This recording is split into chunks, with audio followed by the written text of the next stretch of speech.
Okay, I guess we can get started, and as people start to trickle in, we'll just catch them up. We'll just start out with, for the people that weren't on the last one, we will just go and go over the procedures. The meeting is going to run about 45 minutes. For now, I think the questions, we have a small group, so maybe we can just talk out loud, but if we get a larger group, all the questions will be submitted through the chat box, or if there were questions submitted to Nick before the meeting, he'll read them out to us. The meeting will be recorded and put on the website, so that people that are unable to attend can at least see the questions. Any questions that we had, I'll print out like I did last week and put them out so people can see that. As we start everything, let's start with a prayer. So we can read it together. You guys are muted, so you can unmute yourselves if you want to read with me. In the name of the Father, the Son, and the Holy Spirit. Amen. Loving God, you are the giver of all we possess, the source of all of our blessings. We thank and praise you. Thank you for the gift of our children. Help us to set boundaries for them and yet encourage them to explore. Give us the strength and courage to treat each day as a fresh start. May our children come to know you, the one true God, and Jesus Christ, whom you have sent. May your Holy Spirit help them to grow in faith, hope, and love, so they may know peace, truth, and goodness. May their ears hear your voice. May their eyes see your presence in all things. May their lips proclaim your word. May their hearts be your dwelling place. May their hands do works of charity. May their feet walk in the way of Jesus Christ, your Son and our Lord. Amen. In the name of the Father, Son, and Holy Spirit. Amen. Okay. So let's give a quick update. There aren't a whole lot of updates to give about when we're going to return. Last we heard, and actually Governor Cuomo was on television today, and he said he's monitoring the school openings or reopenings day by day. He has not made an announcement yet. So we are still scheduled to open up on the 14th of April. It's probably unlikely that that's going to happen. We just don't know how long he's going to extend it, whether it's another 2 weeks, whether it's 4 weeks. We just don't know. But right now we're planning as if we'll be back right after spring break, which would be Tuesday, April 14th. If that should change, obviously with that change, we'll have different plans going forward for the distance learning model. But for right now, that's what we're looking at. I talked to Jim, the superintendent. He had said that in his superintendent meetings with other superintendents across the state, they feel as if it's going to be a little bit longer than the 14th, but no one knows for sure. His estimation was beginning of May at the earliest, possibly mid-May, when the curve flattens, or however they're referring to it. But that's just speculation. They don't know for sure that that's going to happen. So if we are extended past the 14th, you will see, and that'll be the next slide, you'll see a change, at least a little bit more detail in our distance learning, because we'll have to be better prepared for new material that will need to be presented so that the students stay on target. So for the most part, the dismissal update is pretty much the same as what I said last week. Moving on to distance learning for week 3 and beyond. Basically, next week, we will continue what we're doing now with just some additional Zoom meetings, some activities that maybe are going to be school-wide as opposed to individual classroom-wide. It will be our Spirit Week. I've been working on that this week. So we'll have a virtual Spirit Week like CPP did and some of the other schools in the area. I'm still waiting on some more ideas. I don't want to be just like everybody else and say, let's dress up in jerseys for Superhero Day, or dress up for jerseys and sports day, and superheroes dress up like, Superman or Batman and things like that. We want to be different. So we'll have a couple of different activities that we'll be able to do together, whether it's Father reading to the kids or Father Jones leading us in prayer. Originally, I had some other teachers coming in to read to the kids online. Maybe it's the 8th graders reading to the kids. We're not sure exactly what it's going to be yet, but that answer will come out, and that information will be out sometime tomorrow afternoon as I get some more ideas.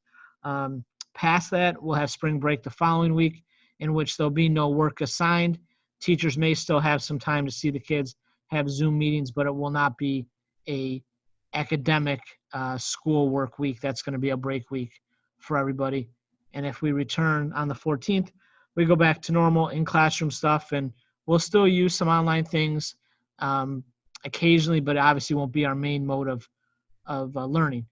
If we're still out at that point, the teachers will have a more detailed distance learning plan. For the young kids, it'll probably be very similar to what we have now, with maybe a few more Zoom sessions. For the older kids, it may be some Zoom sessions that will be instruction, where the teacher will be presenting work to the kids through the computer, and then in turn sending that out if needed to students that don't have computer access. There'll be typed up directions or plans that parents can pick up and kind of teach as if it would be a substitute situation. You'll get more details as we know a little bit better. I can go back for a second. Governor Cuomo said that an answer will have to come by April 1st, because that's the day he said schools would be able to come back at the earliest. But the thought is that that's going to be pushed back. So we'll know more next week, and I'll have another update next Thursday, and hopefully we'll give a little more detail. Welcome to Fred and Allison, who just joined us. You basically just missed the prayer, but we can read that back to you afterwards. And I'm just talking about what our week 3 and beyond lesson plans will look like if we're not back in school. Okay, great. Thank you. Yep. Okay, so successes. The next thing I want to talk about, and I'm going to unmute everybody. I want to talk about some of the things that you guys have seen from home that have gone well, and then we'll talk about areas that maybe we could do a little differently to better suit the kids, the parents, in some ways the teachers. In my first meeting, we had some teachers online, and they were able to say what's been going well and what they felt like they wanted to change for next time. So why don't we just go around and we'll have everyone just kind of talk, taking turns. We'll start with Allison. Just some things that you've seen at home that have worked and you want to see continued.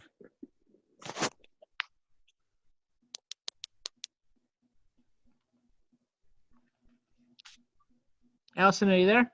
Oh, yeah, I'm sorry. I missed you. So it's been a work in progress for us. Some things last week I thought we started out really well and we're really on top of things. This week, as we were getting more into it, motivation was more of a struggle with the kids than anything.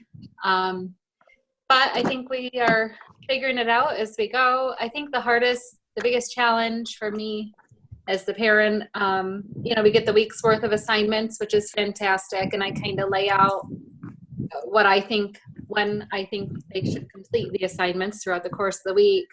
But again, it's maybe a parent-child situation where one of my children disagrees with me. They just want to get it all done as soon as possible. And, that kind of defeats the purpose of working a little each day to enrich their mind. But, I've been feeling pretty good about the amount of communication going back and forth with staff and teachers and the Zoom opportunities.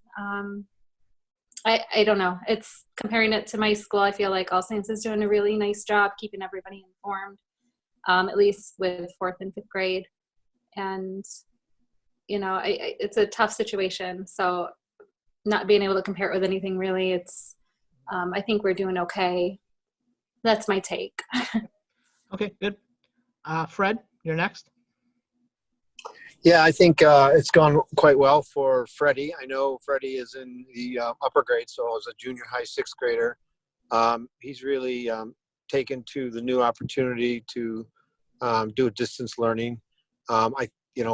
He's able to actually be successful, and part of that is because he has his own workspace. So if that helps with anyone else at home, even if it's just a table and a chair, we let all of our kids set up a kind of a at-home classroom. So they have, their desk set up, folders and paper holders and trays and, their laptops for those that have them, and pencil holders and things that make it feel like a classroom. So that's always a benefit. The other thing outside of the studies, I think Google Classroom has really been very helpful. It gives organization to assignments, at least for the junior high. So that's been huge benefit that I've seen. Plus, I think with Mrs. Horton said she's going to start Zoom classes next week. So that's going to be nice to Freddie to be able to see some of his classmates and his teacher. But outside of the classroom, for us, we spend the day pretty much doing schoolwork, and Ian and I both working from home. So we're there to monitor and to make sure schoolwork is getting done. But for the most part, they're independent learners. And what does help for us is to get out at the end of the day, even if it's for a walk or a hike around our house on the golf course, or a bike ride or a run. So I think that helps, break up the monotony of being home and inside all day. So if you can have a chance to do that, I think it may help with motivation and drive. Mm-hmm. But overall, I think the school's been doing a great job. I was really impressed with the interaction that we had this week with Freddie and the kindergarten class. They did the book reading, and they all sang happy birthday to Freddie at the end. And it was really nice.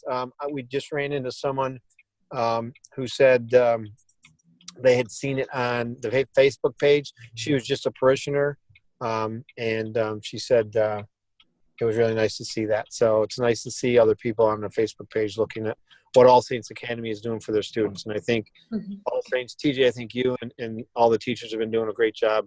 And, it changes every week, and you guys are able to adapt. So great job. All right, thank you. Paul and Bridget?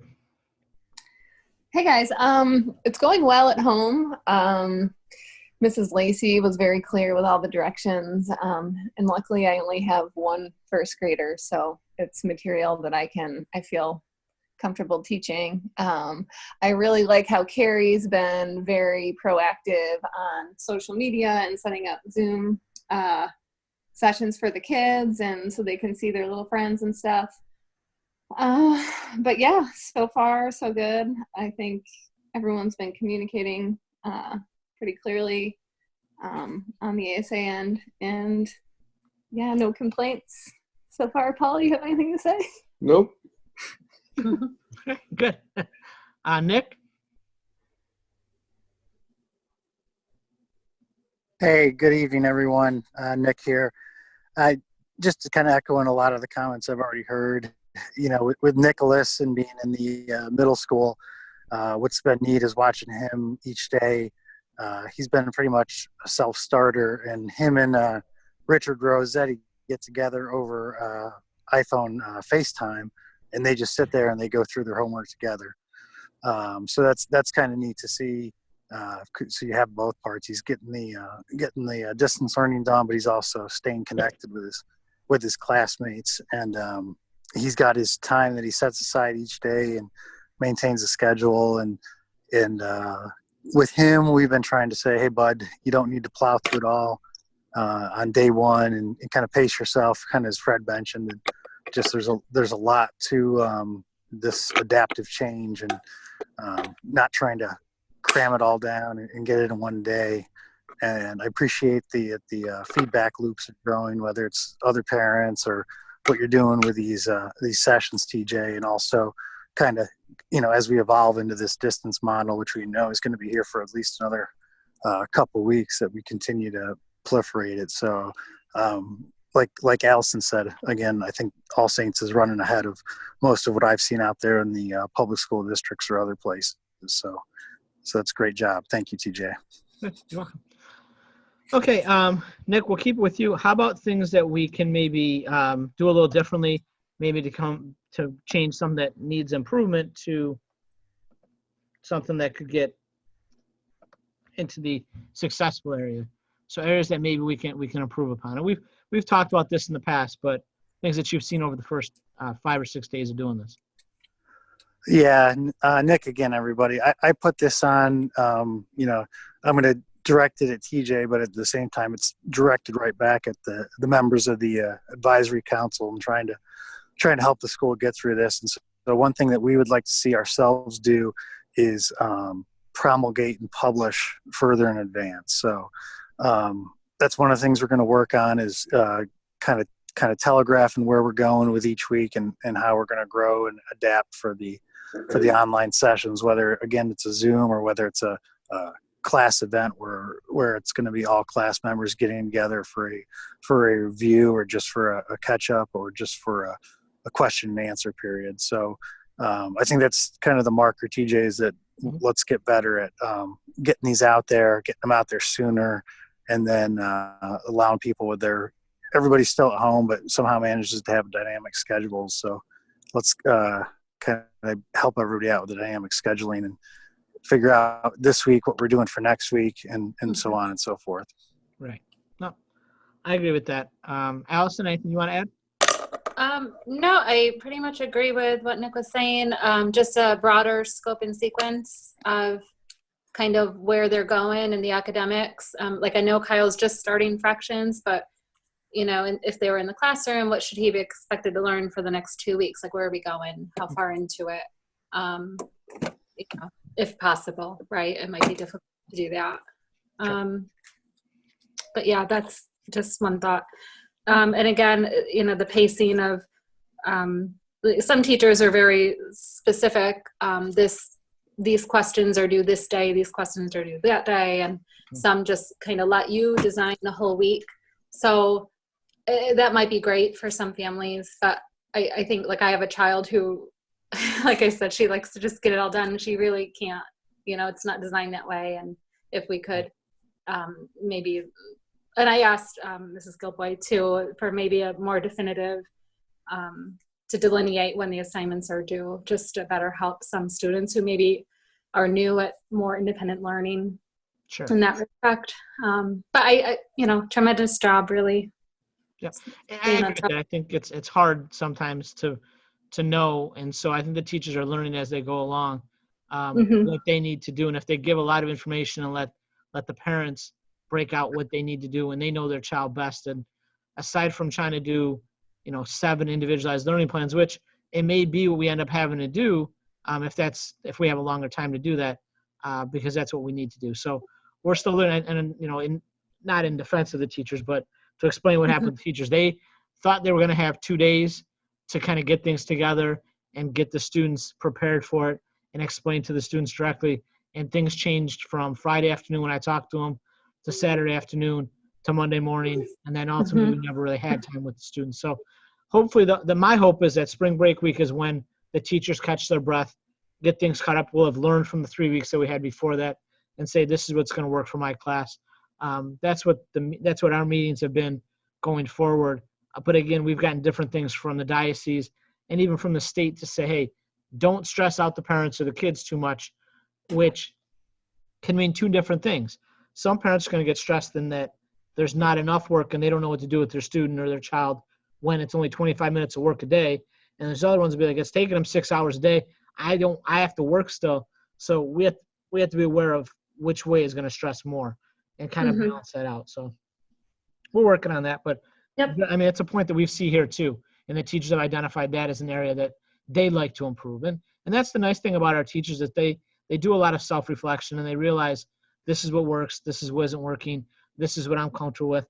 I will say a lot of our teachers have tried things that I don't think they would have done had they not been kind of forced to.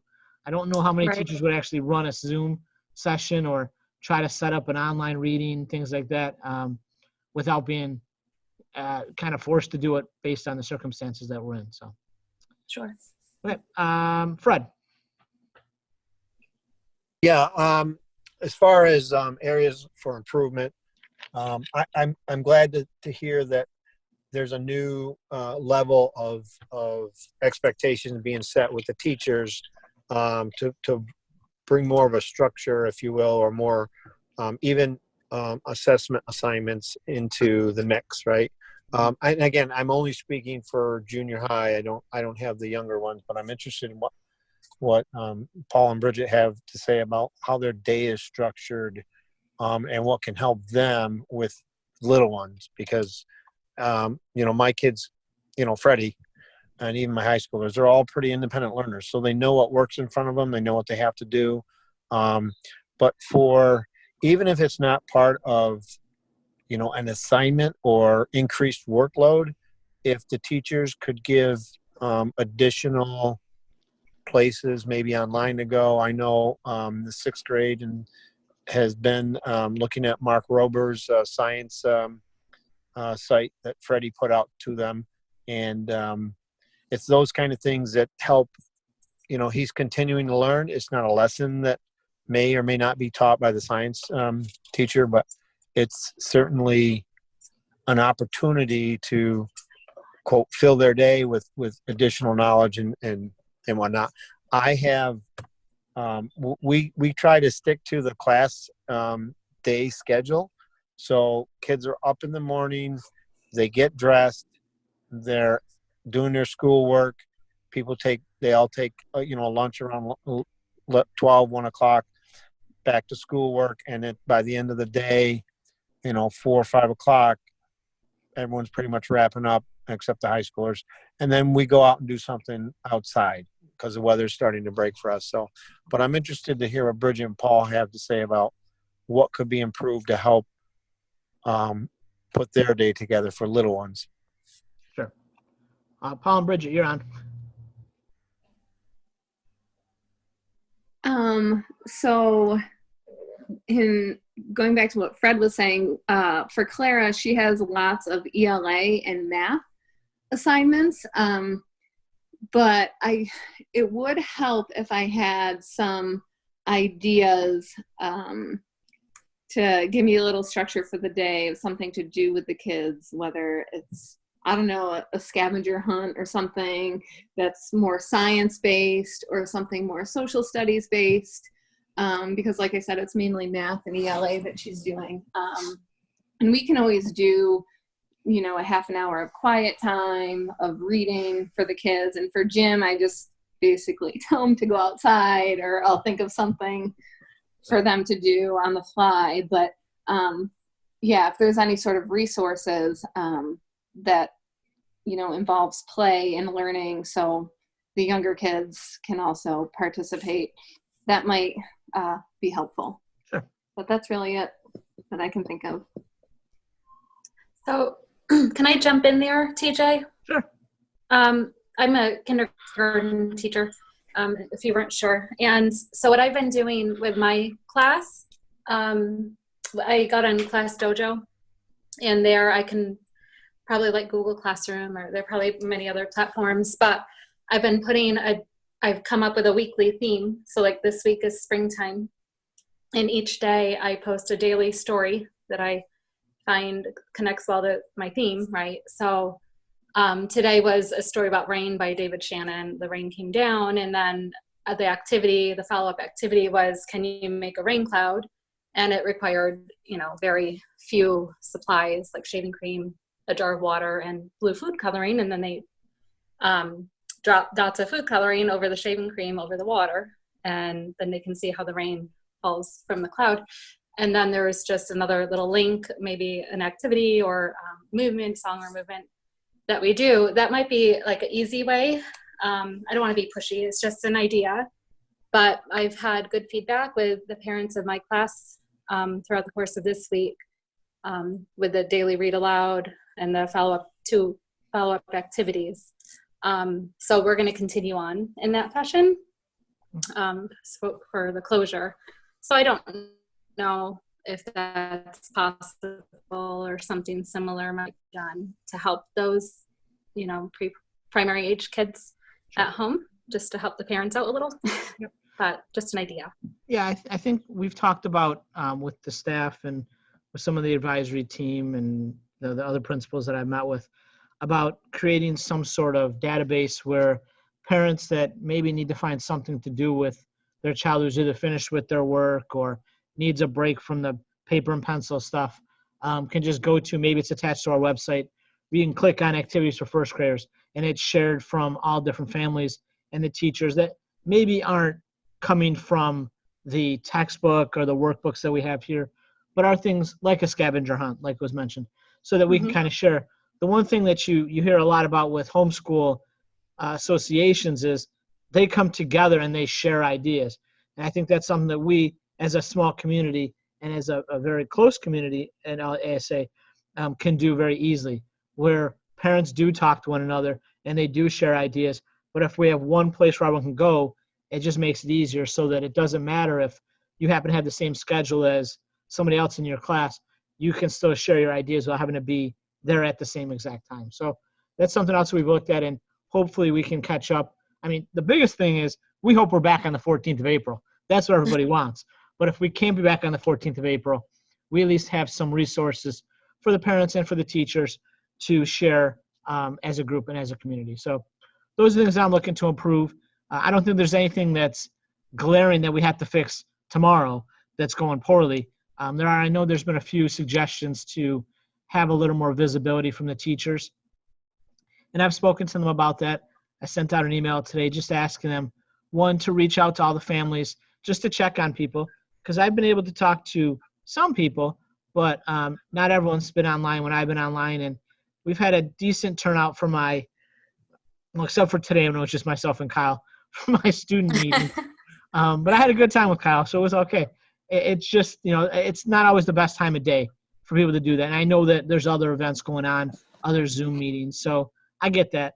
But I want to make sure that the teachers reach out to each family to see how they're doing, because this can be a very trying time when you're in the house and only able to do certain things, and it's really a change to the routine. So expect some calls to come out and teachers to reach out and check and see how people are doing and explain a little bit more about what their vision for distance learning in the upcoming weeks is going to be like. So, Paula Bridge, is your hand up on purpose?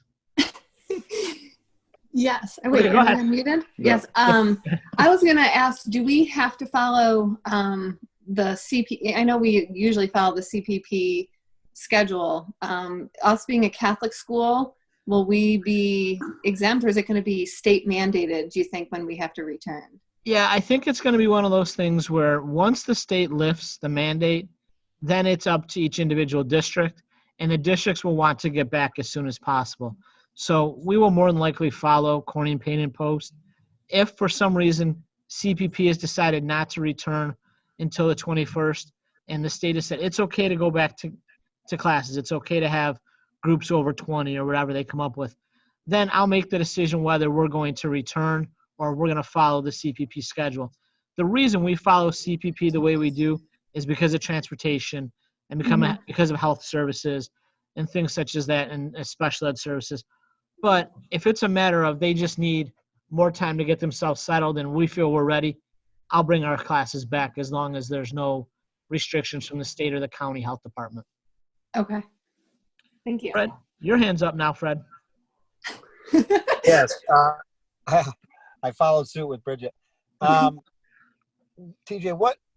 how comfortable are you, or do you know if all of the teachers, or what percentage of your teachers have the technology and or knowledge to do a Zoom classroom?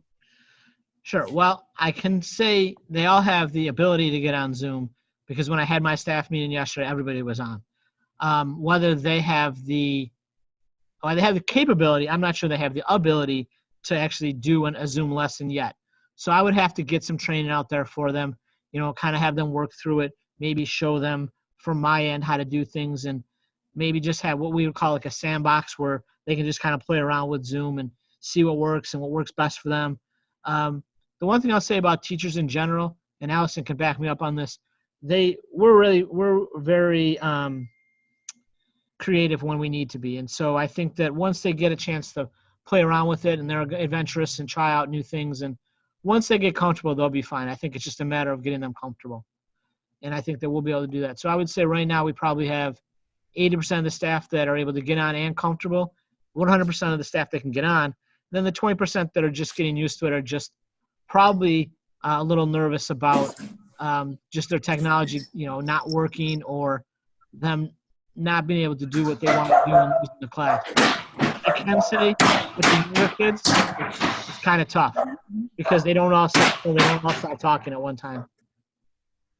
But so to answer your question, Fred, is I think they'll be ready by April 14th, not October, April 14th if needed. Great. Thank you. You're welcome. Who hasn't spoken yet? I think everybody has, right? Fred, is your hand still up, or are you done now? I see a blue hand for Fred. No, I'm done. Okay. Questions. Before we get to questions, I sent out an email earlier today, and I've spoken to most. Oh, Nick, your hand's up. There we go. Hey, just a couple other things. One of the things that Robin noticed, she's here with me, is that the Zoom invite, one of them showed canceled, so that may have threw some people off for tonight. Oh. And I just ignored it or missed it, but she pointed that out to me after we got on. So we may just want to let everybody know that it is recorded and available. And then the last thing is if you have or get or know someone who has the Corning Leader, the Leader editor did a really nice job today. So there is an article in there about All Saints Academy and about the distance learning and how we're staying connected, with some great quotes by TJ and the staff. And so that was really nice of the Leader. We fed them the information as part of the executive committee. And so if you get a chance to look at it, it's not online, but it is in today's print paper on page A2 under the Your News section. So nice article there with some nice pictures. Okay, good. Yeah, I was wondering why people weren't showing up when I had a lot of people saying they were coming back. That makes sense. I think when I made the change to invite some extra people, I think I may have taken other people off the list. So that was my mistake. I'll send it out to people, no problem. But like I was saying earlier today, I sent out an email about some staffing changes that we had to make, or staffing decisions that I made, which would be temporary. Basically, what we had to do based on some very difficult decisions because of the church being closed, the school being closed, events that we had fundraising that obviously we're not going to bring in the funds that we thought. We then had to make some changes to staff that are currently working within the building that are not teaching online. So support staff, custodian, so Arnold, Jill, Mr. Ketchum, and Miss Vanderwater, because they don't have classes that they have to teach online, have been furloughed or laid off until we return. We did that in their best interest, because without the work, we would have dropped them down to fewer hours, and they actually would be beneficial to be on unemployment as opposed to having their hours reduced. We also did that for the long-term sustainability of the school, in that if we were to take the hit and go into our reserves on these things, we would not be able to justify having a school next year without any reserves. So right now we're at a staff where we can cover based on the subsidy that the parish has given us, the limited subsidy that we're getting, as well as tuition and fundraising that we've already had for the year. So I'm sure there'll be questions around that. I'll let you guys ask your questions now. I'll do my best to answer questions of people that do the one up, the one off here or there. If you are given those questions, feel free to definitely tell them to contact me, send me an email. You guys all have a list of when I'm online with the students. You can also send me a request to talk either on the phone or email that way.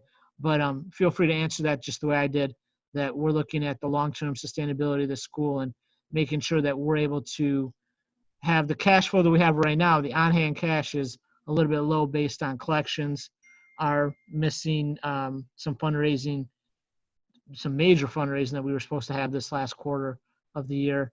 And then, what limited tuition we have going for the rest of the year. So questions you guys have, I'll unmute everybody. Feel free to just take turns for me, please. Okay, everybody's unmuted. So if you have questions, Nick, your hand is up, but I don't know if that's from before or not. That's my old hand. Okay. Anybody else? Any questions? I mean, I'm sure there are questions out there. TJ, I just have one. I know I read your letter that you sent out, I believe this morning, about the staff reductions. It wasn't specific, but is there another communication that you plan to send out at a very, very high level that talks about the reasoning behind that? Father Jones will have to send that out. Oh, okay, great. There will be a letter coming out. It just won't come from me. Okay, all right, great. I mean, it's going to be crafted by both of us, but I felt as if this was a decision that was not just made at the school level. This is made at the parish level. So I felt his name needed to be attached to that. Agree. Okay. I guess if there's just anything that we can do to help in any way, you know, if anyone's going through a hard time or something, you can always reach out to us and, you know. Yeah, I appreciate that. I think that someone mentioned last night, and are we able to do something for Miss Jill and Mr. Cross? What I've recommended, I know a parent had mentioned this before, just about the distance, because it's not a matter of laid off, not laid off, here, not here. For Miss Jill and for Mr. Cross, they're both very excited when the kids are in the building. They feel that the light that the kids bring in. So any notes or letters or pictures, just letting them know what you're thinking about them, I think would just lift their spirits no matter what the situation was. So things like that I think would be good. You know, if there are families that are struggling with this, because I know what happened in this building, but I don't know what happened outside of this building with other companies and businesses that maybe had to lay off. Not everyone's really, you know, we don't know all those things. So there may be other families that are running into that same situation. So if we hear things, we have a great support system here. Like I said before, we're very close knit. We are a true community here. So I will make sure I get that information out. Thank If you. there's people that are willing to look them. Allison, your hand's up. Yep, it might be too early to ask. Probably is, right? So my question is surrounding more the fundraising efforts. Mm-hmm. If you've thought forward any more about like the gala or postponing it or thinking more creatively about different ways to raise the funds? Yeah, you know, I think I was going to let speak to Fred that. talk. Okay. Go ahead, Fred. So we had a gala planning meeting on Tuesday, and we had decided at our last meeting, which was 2 weeks prior to that, a week prior to that, when this all started going, that we were going to continue in our efforts, and in getting table sponsorships and getting journal ads and in trying to solicit donations from the community. Now, things have changed drastically since then, and our plan is to pretty much continue to do that. And we came up with an idea of how we can kind of have what we're calling a virtual gala, where we still engage our supporters in a way that allows them to support the school, and in the same way allow them to have dinner we haven't worked all the details out yet, but that's kind of what we're planning to do. So we had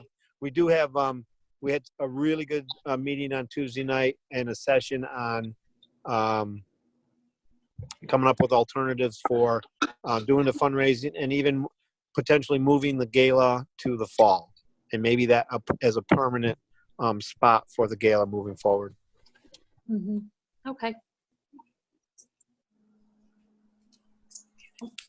Any other questions, concerns, comments?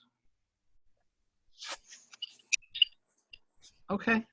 If there's no other questions or concerns, I will probably, I may set up another meeting because of the mistake on this one for earlier next week, and we'll still have another one next Thursday. But tomorrow is kind of chock full of things, and people don't really want to meet on Fridays. So maybe Monday afternoon, Monday evening, like this time, I'll set up another one to kind of get people the information that I gave out at this one, as well as send out the recording of it. But if you have questions brought to your attention, I know sometimes it's easier for parents in passing and in groups that they're talking to each other. Like I said, feel free to direct them to me, or if you're comfortable answering the question, I'll go ahead and do that.